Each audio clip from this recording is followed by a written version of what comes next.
हमारी संस्कृति, हमारे संस्कार सदा रहें हमारे साथ। सब्सक्राइब करें तिलक।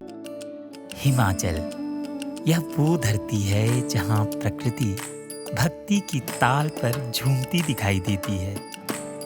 आज हम आपको इसी मंत्र मुग्ध कर देने वाले प्रदेश के 3 अलौकिक मंदिरों की यात्रा पर ले चलेंगे, जो जितने दिव्य हैं उतने ही विस्मयकारी भी। सबसे पहले मिलवाएंगे हम आपको चमत्कारी बाबा बालकनाथ के पावन धाम से। इसके बाद हमारे कदम बढ़ेंगे भगवान श्री विष्णु को समर्पित हरिराय मंदिर की ओर, और अंत में हम पहुंचेंगे उस प्राचीन लक्ष्मी नारायण मंदिर में, जो सदियों के भूकंपों के बाद भी अडिग खड़ा है, जैसे किसी शक्ति ने उसे स्वयं संभाल रखा हो। यह वीडियो आपको बहुत कुछ सिखाने वाला है, तो इसे अंत तक अवश्य देखें। हमारी संस्कृति, हमारे संस्कार सदा रहें हमारे साथ। सब्सक्राइब करें तिलक।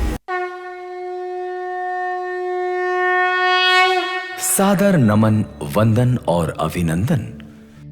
भक्तों, हमारे देश में अनेकानेक देवी देवताओं के अलावा 9 नाथ और 84 सिद्ध भी हुए हैं, जो सहस्त्रों वर्षों तक जीवित रहते हैं और आज भी अपने सूक्ष्म रूप में वे लोक में विचरण करते हैं। भक्तों, श्रीमद् भागवत महापुराण के 6ठे स्कंद के 7वें अध्याय में वर्णन आता है कि देवराज इंद्र की सेवा में जहां देवगण और अन्य सहायक गण थे, तो वहीं नाथ शामिल रहते थे। जिस प्रकार 9 नाथों में गुरु गोरखनाथ का नाम आता है, उसी प्रकार 84 सिद्धों में बाबा बालकनाथ का नाम आता है। लोगों की मान्यता है कि बाबा बालकनाथ भगवान शिव का अंशावतार है। भक्तों, बाबा बालकनाथ को हिमाचल प्रदेश, पंजाब, हरियाणा और दिल्ली सहित समूचे उत्तर भारत में बड़ी ही श्रद्धा से पूजा जाता है। भक्तों, बाबा बालकनाथ के धाम को दयोट सिद्ध के नाम से भी जाना जाता है। तो भक्तों, आइए आज हम आपको लेकर चलते हैं बाबा बालकनाथ के धाम दयोट सिद्ध। भक्तों, दयोट सिद्ध यानी बाबा बालकनाथ जी का मंदिर देवभूमि हिमाचल प्रदेश के हमीरपुर से 45 किलोमीटर दूर चकमोह गांव की ग्रनेर पहाड़ी के ऊंचे सुरम्य शिखर पर एक गुफा में स्थित है, जो कसौली से 3 किलोमीटर दूर है।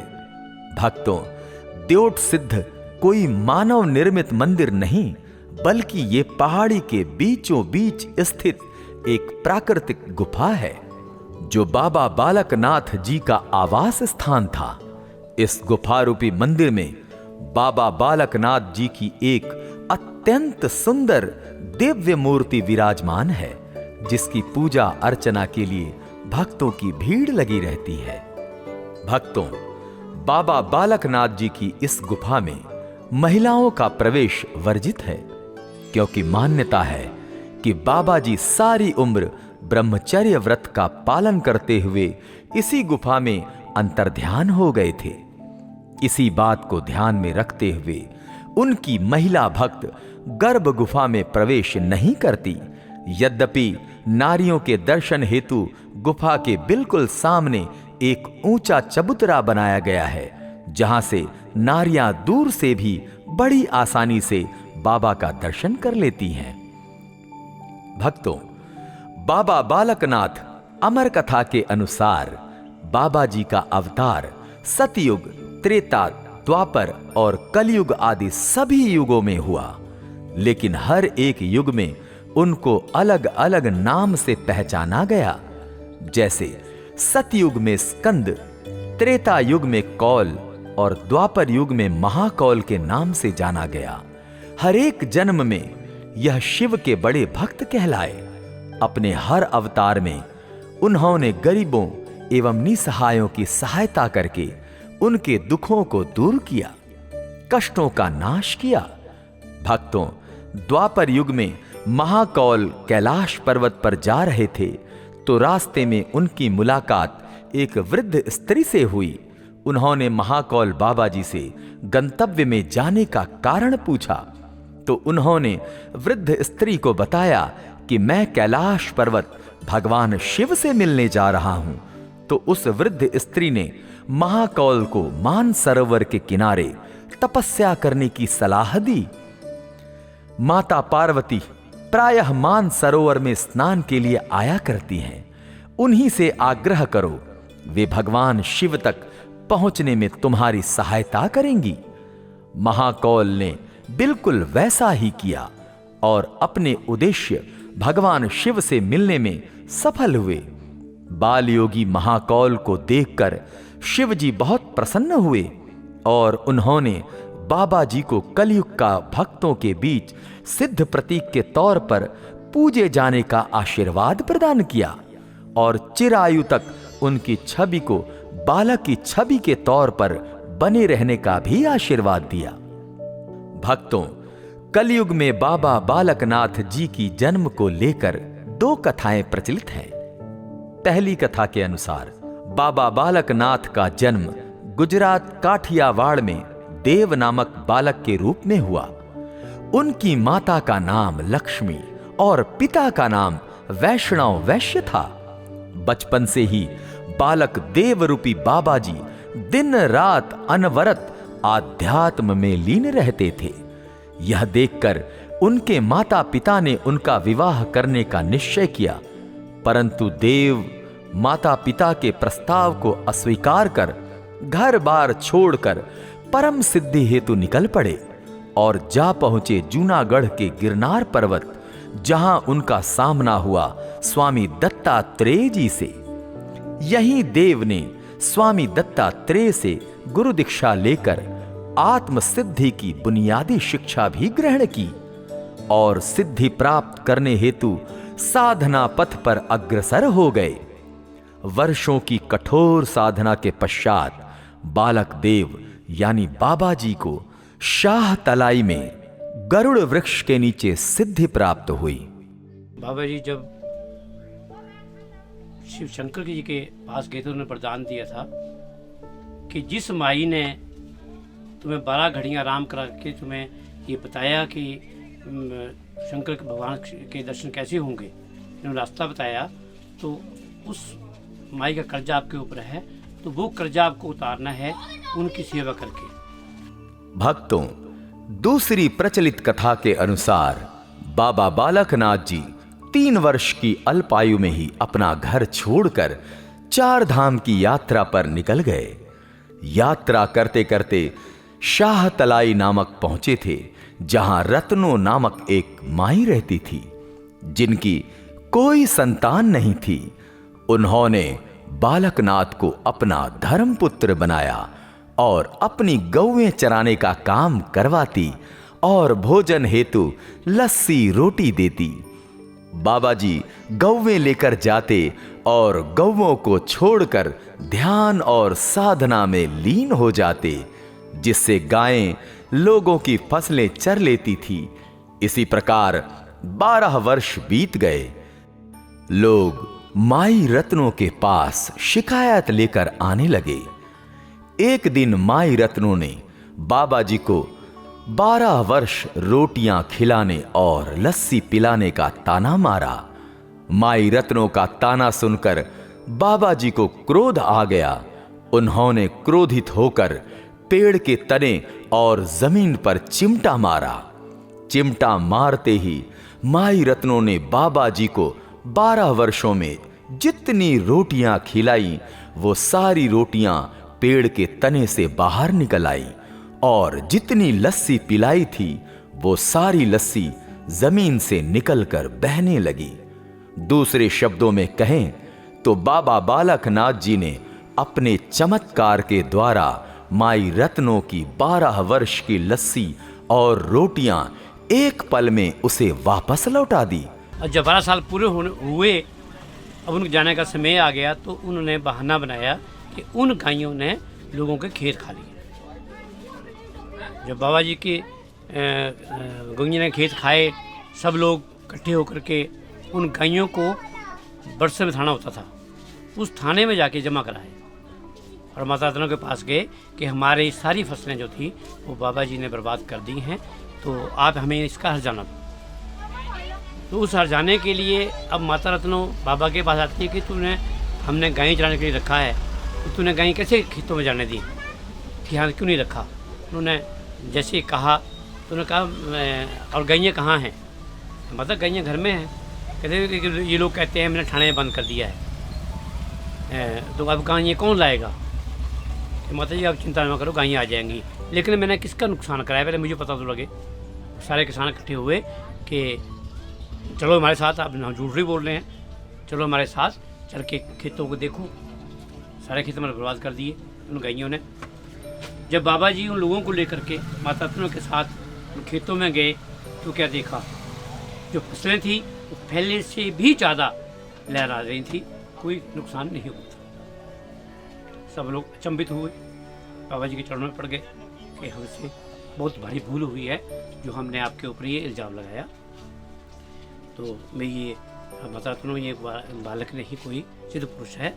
तो सब लोग उनके चरणों में पड़ गए और जब माता रत्नों ने देखा गायें अपने घर में पहुंच गई थी। इससे आसपास के क्षेत्र में बाबा जी के चमत्कार के रूप में इस घटना की चर्चा होने लगी।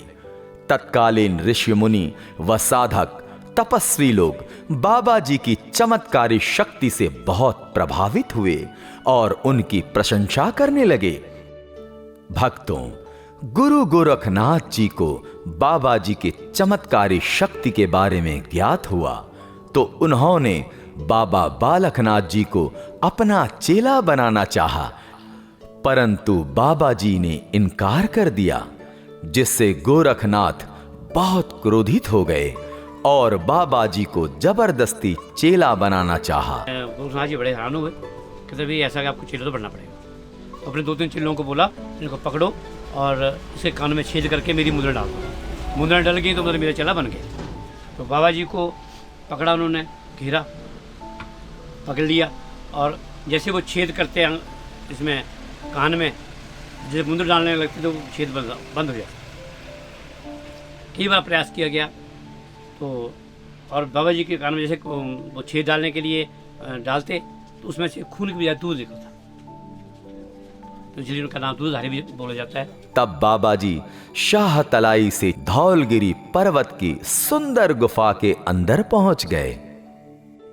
भक्तों, यूं तो बाबा बालकनाथ जी की पूजा अर्चना पूर्णतः पारंपरिक ढंग से ही होती है, लेकिन बाबा जी का नैवेद्य अन्य देवी देवताओं से अलग होता है।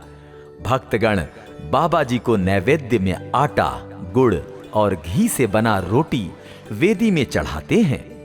यहां पर बाबा बालकनाथ जी को बकरे भी चढ़ाए जाते हैं। ये बाबा के प्रेम का प्रतीक माना जाता है, क्योंकि यहां पर बकरी की बलि नहीं चढ़ाई जाती बल्कि उनका पालन पोषण किया जाता है। भक्तों, बाबा बालकनाथ जी के इस गुफा रूपी मंदिर को लेकर श्रद्धालुओं का ऐसा विश्वास है कि सच्चे मन से, सच्ची श्रद्धा और भक्ति से मांगी गई मुरादें अवश्य पूर्ण होती हैं। विशेषकर निःसंतान दंपति, जी हां, संपूर्ण समर्पण के साथ बाबा बालकनाथ के दरबार पर आने वाले निःसंतान दंपति को बाबा बालकनाथ संतान सुख अवश्य प्रदान करते हैं। भक्तों, मंदिर के मुख्य द्वार से प्रवेश करते ही अखंड धुना सबको आकर्षित करता है। यह धुना बाबा बालकनाथ जी का तेज स्थल होने के कारण भक्तों की असीम श्रद्धा का केंद्र है।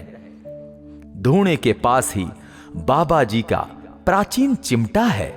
बताया जाता है कि जब बाबा जी गुफा में अंतर ध्यान हुए तो यहां एक दीपक जलता रहता था, जिसकी रोशनी रात्रि में दूर दूर तक जाती थी।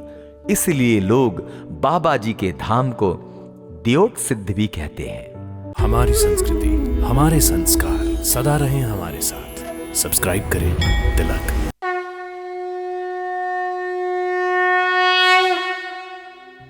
भक्तों, सादर नमस्कार, प्रणाम, बहुत बहुत वंदन और अभिनंदन। भक्तों, हिमाचल प्रदेश की भूमि के कण कण में देवी देवताओं का वास माना जाता है। कदाचित इसीलिए इसे देवभूमि की संज्ञा प्राप्त है। देवभूमि हिमाचल में आप जहां भी जाएं, वहां आपको एक प्रसिद्ध मंदिर जरूर मिलेगा। ऐसा ही एक प्रसिद्ध मंदिर है चंबा जिले का हरिराय मंदिर। भक्तों, यह खूबसूरत मंदिर चंबा जिले की एक ऐसी जगह है जहां की प्राकृतिक सुंदरता और वातावरण श्रद्धालुओं को बहुत शांति प्रदान करता है। यह धार्मिक स्थान भगवान विष्णु को समर्पित है। इस मंदिर में स्थित विष्णु की मूर्ति अनुपम और अद्वितीय है। भक्तों, भगवान विष्णु के इस मंदिर का निर्माण राजा अष्टवर्मन के शासनकाल में युवराज लक्ष्मण वर्मन ने 11वीं शताब्दी में करवाया था। यह मंदिर चौगान के उत्तर पश्चिम किनारे पर स्थित है। मंदिर के शिखर पर बेहतरीन नक्काशी और वास्तुकला पारंपरिक हिमाचली शैली की है। मंदिर का निर्माण 11वीं शताब्दी के उत्तरार्ध की वास्तु योजना के अनुसार ही है। मंदिर का गर्भगृह वर्गाकार वक्र रेखीय शिखर से अलंकृत है। मध्य भाग 2 नक्काशी युक्त स्तंभों पर स्थित है। केसरिया रंग में रंगा हरिराय मंदिर चंबा के प्राचीनतम और प्रमुख मंदिरों में से एक है। मंदिर बहुत ही खूबसूरत और दर्शनीय प्रतीत होता है और भगवान की मूर्ति पूरी तरह से सुसज्जित नजर आती है। भक्तों, हरिराय मंदिर भगवान विष्णु को समर्पित इस मंदिर की सबसे बड़ी विशेषता है। मंदिर के गर्भगृह में हरिराय के रूप में प्रतिष्ठित भगवान विष्णु की मूर्ति, जो 3 मुख और 4 भुजाओं से सुशोभित है। कांस्य धातु से बनी भगवान विष्णु की यह मूर्ति अद्भुत और अद्वितीय है। हरिराय के 3 मुख भगवान विष्णु के 3 अवतारों के द्योतक हैं। एक ओर वाराह के रूप में और दूसरी ओर सिंह के रूप में मध्य में मानव अवतार को दर्शाते हैं, जो बेहद आकर्षक और खूबसूरत है। भगवान की मूर्ति को अंगूठियां, बाजू, मनके, हार, कुंडल और अन्य कीमती रत्नों से सजाया गया है, जिससे भगवान विष्णु की यह मूर्ति बहुत ही आकर्षक नजर आती है। भक्तों, चतुर्भुज प्रतिमा के दाहिने हाथ में ऊपर की ओर कमल और बाएं हाथ में शंख दिखाया गया है। अन्य दोनों हाथ दाहिनी और बाईं ओर से नीचे दोनों तरफ स्थापित टांगों के साथ प्रतिमाओं के सिर पर रखे गए हैं। भक्तों, हरिराय मंदिर में प्रतिष्ठित इस मूर्ति में भगवान विष्णु रथ पर सवार हैं और यह रथ 6 घोड़ों वाला है।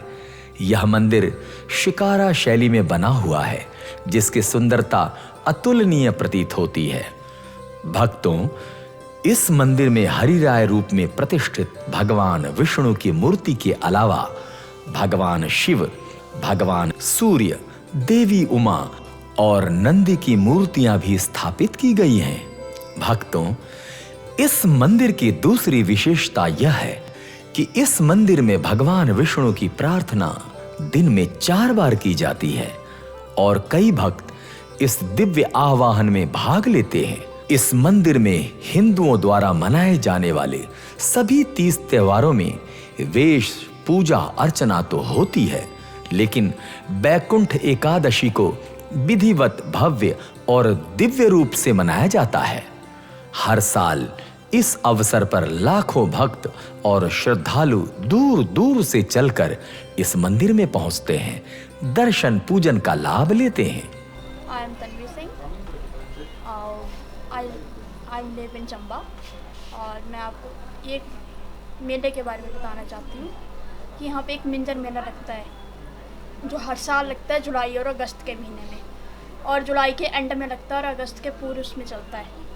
और यहाँ पे मिंजर में मतलब जब मिंजर लगती है तो यहाँ पे मिंजर भी बांधी जाती है और मिंजर बांधने के बाद इस मंदिर में जब रथ रथनी का मेला होता है तो रथ रथनी के मेले में मिंजर बाही जाती है, तब ये मिंजर का मेला समाप्त होता है। और ये जो मंदिर है ये विष्णु भगवान का मंदिर है जो हरिराय के नाम से जाना जाता है।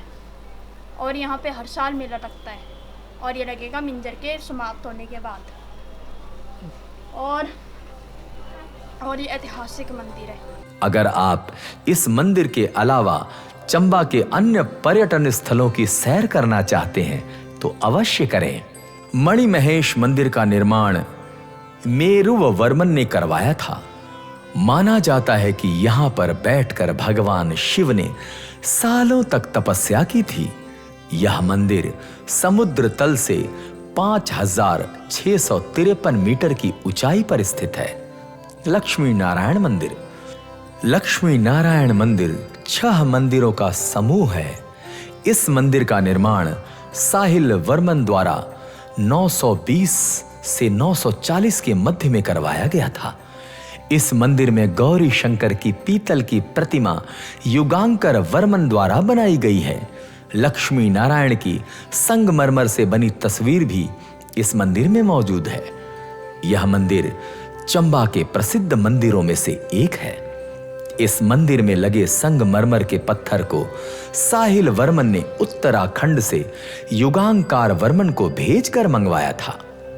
भक्तों, यहां मार्च से जून का महीना चंबा की यात्रा के लिए बहुत ही अच्छा समय माना जाता है।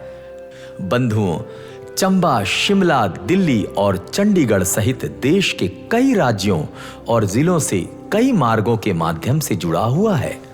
यहां निकटतम जो रेलवे स्टेशन है वह चक्की बैंक और पठानकोट है। हमारी संस्कृति, हमारे संस्कार सदा रहें हमारे साथ। सब्सक्राइब करें तिलक।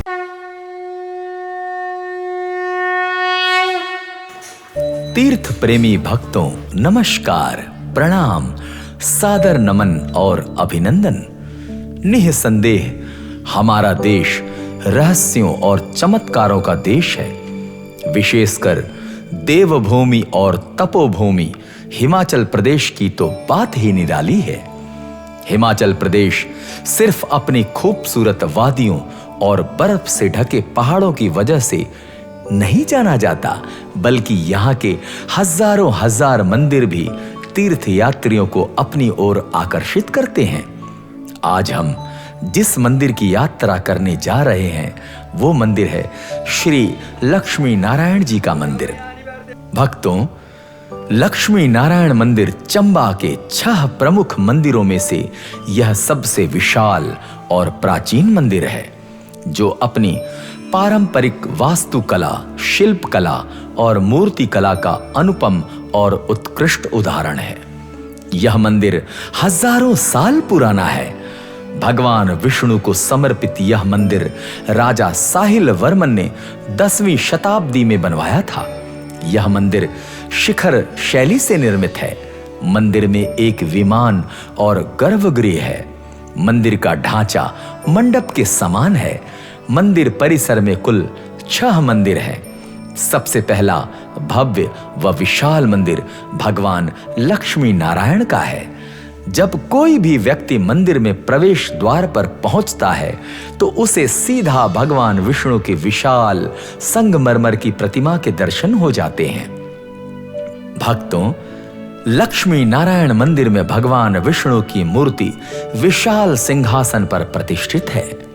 संगमरमर से बनी भगवान की भव्य चतुर्भुजी मूर्ति बड़ी दिव्य और दर्शनीय है। सिंहासन के एक ओर भगवान श्री गणेश और दूसरी तरफ भगवान बुद्ध की प्रतिमा है। सिंहासन के समक्ष वाली चौड़ी पट्टी पर मध्य में गरुड़ है और दोनों ओर शेरों के मुख दिखाए गए हैं। भक्तों, लक्ष्मी नारायण मंदिर के बिल्कुल साथ दूसरा मंदिर श्री राधा कृष्ण का है, जो लक्ष्मी नारायण मंदिर से आकार में छोटा है। राधा कृष्ण मंदिर लक्ष्मी नारायण से अपेक्षाकृत नया मंदिर है, जिसे राजा चंबाजीत सिंह की विधवा रानी शारदा ने बनवाया था। भक्तों, इस समूह का तीसरा मंदिर चंद्रगुप्त महादेव का है। यह मंदिर लक्ष्मी नारायण मंदिर के साथ ही बनाया गया है, जो 10वीं व 11वीं शताब्दी का है। यह मंदिर उस समय भी विद्वान था जब साहिल वर्मन ने यहां अन्य मंदिरों की स्थापना की थी।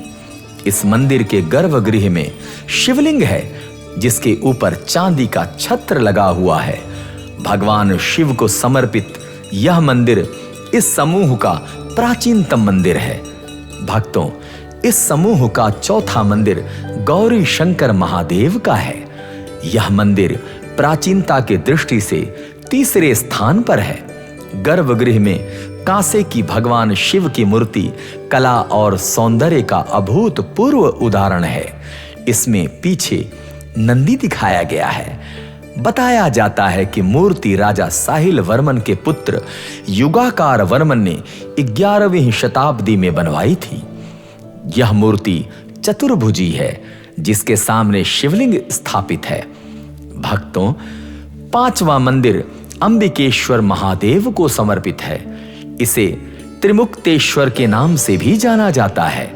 इसके गर्भगृह में त्रिमुखी शिवलिंग प्रतिष्ठित है। यह शिवलिंग संगमरमर का है, जो शिखर पिरामिड के आकार का है। इसके पीछे दीवार के साथ कई छोटी छोटी प्रतिमाएं हैं। भक्तों, छठा मंदिर लक्ष्मी दामोदर के नाम से विख्यात भगवान विष्णु को समर्पित है। ये सभी मंदिर चंबा नगर के इतिहास, शासन सत्ता और धर्म कर्म के मुखदर्शक हैं। हिमाचल प्रदेश में शिखर और नगर शैली के मंदिरों में लक्ष्मी नारायण मंदिर को सबसे विशाल मंदिर माना जाता है। भक्तों, मंदिर लक्ष्मी नारायण इस मंदिर में स्थापित भव्य संगमरमर की प्रतिमा के बारे में एक रोचक कथा कही जाती है। बताया जाता है कि जिन संगमरमर के पत्थरों से ये प्रतिमाएं बनाई गई हैं, उन्हें विंध्याचल पर्वत से राजा ने अपने 9 पुत्रों द्वारा मंगवाया था।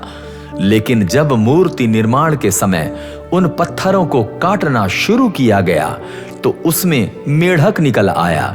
इसलिए विष्णु की प्रतिमा के निर्माण के लिए यह अपशकुन माना गया। इसलिए इन प्रतिमाओं से विष्णु की प्रतिमाएं न बनाकर अन्य प्रतिमाएं बनाई गईं, जिनमें भगवान शिव की त्रिमुखी शिवलिंग है, जो अंबकेश्वर महादेव मंदिर में स्थापित है। भगवान गणेश व लक्ष्मी माता की प्रतिमाएं प्रमुख हैं।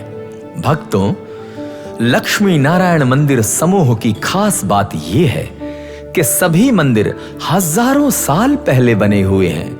ये सभी मंदिर शिखर शैली में निर्मित हैं। ये मंदिर जितने भव्य हैं, उतने ही रहस्यपूर्ण भी हैं। चंबा जिले को वैज्ञानिक भूकंप के लिहाज से काफी संवेदनशील मानते हैं। 1000 सालों के दौरान हिमालय की इस तलहटी में कई बार भूकंप आया और धरती डोली है। 1905 में आया भूकंप सबसे विनाशकारी था। वैज्ञानिक भी इस बात को लेकर हैरान हैं कि 7 की तीव्रता वाले भूकंप से भी ये मंदिर कैसे बचे रहे। भक्तों, स्थानीय लोगों का कहना है कि भूकंप की वजह से मंदिर के 3 खंभे तिरछे हुए थे, जो बाद में अपने आप रहस्यमयी तरीके से सीधे हो गए। भक्तों, अगर आप चंबा के लक्ष्मी नारायण मंदिर के दर्शन के लिए जाना चाहते हैं तो बता दें कि मंदिर सुबह 6 बजे से दोपहर 12:30 तक और फिर दोपहर 2:30 से रात के 8:30 तक खुला रहता है। यह दिन में 2 बार भक्तों के लिए खुला रहता है। भक्तों, लक्ष्मी नारायण मंदिर चंबा का एक प्रमुख पर्यटन स्थल है, जो शहर के केंद्र में स्थित है। अगर आप इस मंदिर के अलावा चंबा के अन्य पर्यटन स्थलों की सैर करना चाहते हैं तो अवश्य करें। हरिराय मंदिर भगवान विष्णु को समर्पित चंबा का प्रमुख मंदिर है, जिसमें भगवान विष्णु अपने 3 अवतारों मानव, सुअर और शेर के रूप में विराजमान है।